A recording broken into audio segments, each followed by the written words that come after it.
Hello, and welcome to season one of the podcast Bernie's Dad Personal Reflections. I'm your host, Eric Landrum from Psych Sessions and Boise State University. This podcast lives at an unexpected but hopefully rich intersection. My 35 plus years as a psychology educator and my life with a new puppy named Bernie Sanders. Bernie is part Shih Tzu, part poodle, and like many of the best teachers and students in psychology, mostly joy with a little bit of mischief mixed in. As I reflect on my career and get to know this energetic little guy, I've started to notice meaningful parallels between the two. Teaching, mentoring, learning, patience, growth. These themes show up whether you're in a classroom or on a walk with your puppy. Each episode of Bernie's Dad is short and reflective, built around a single idea. Episode titles are one word, often inspired by terms from the adjective checklist, and serve as a lens for exploring both professional life and personal experience. While this is primarily a solo podcast, I may invite guests from time to time when it feels right. My hope is that these episodes are small, satisfying nuggets, something you can savor, reflect on, and perhaps carry with you into your own work and life. I also suspect you'll recognize segments of your own career in many of the topics we explore together. My thanks to Psych Sessions for supporting this project. And now, on with the show.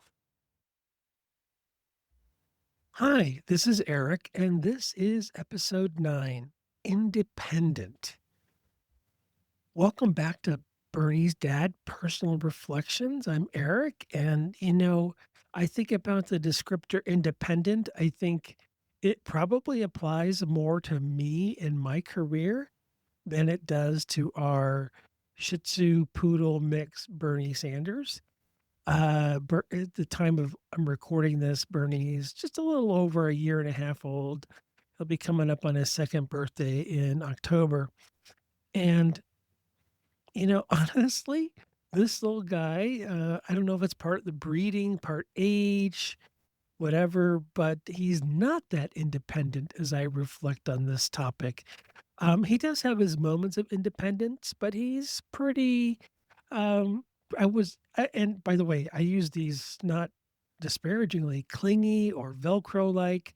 I've really, to be honest with you, is really my first dog. I'm really enjoying that. And so that he largely lacks independence right now is kind of a pleasure for me to be around a dog that also seems to want to be around me. And so he has his independent moments, which I think my wife and I are very proud of when he goes off and plays outside by himself for a while or relaxes by himself. But generally speaking, he likes to be close to one of us when we're bouncing around in the house. As for me, I think for many academics, independence is usually a good trait. I guess, like anything else, there could be too much independence. But I think about my research topics that I've studied and published on over a nearly 40-year career. And I think about, and I could go back and I could have gone back and counted these for sure, but I didn't for this recording.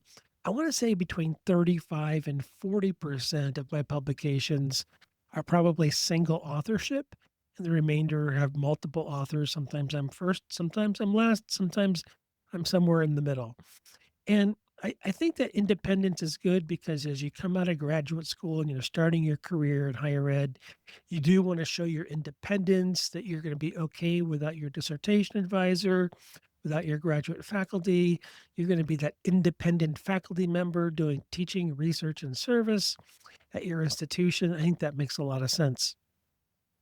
Plus, also, as I think about teaching and my teaching over time, teaching is almost entirely a um, solitary uh, pursuit. And so teaching prep happens alone, the teaching experience, the act of teaching, you're by yourself in a classroom of students or online with a screen full of students. Um, it's it's a relatively independent practice.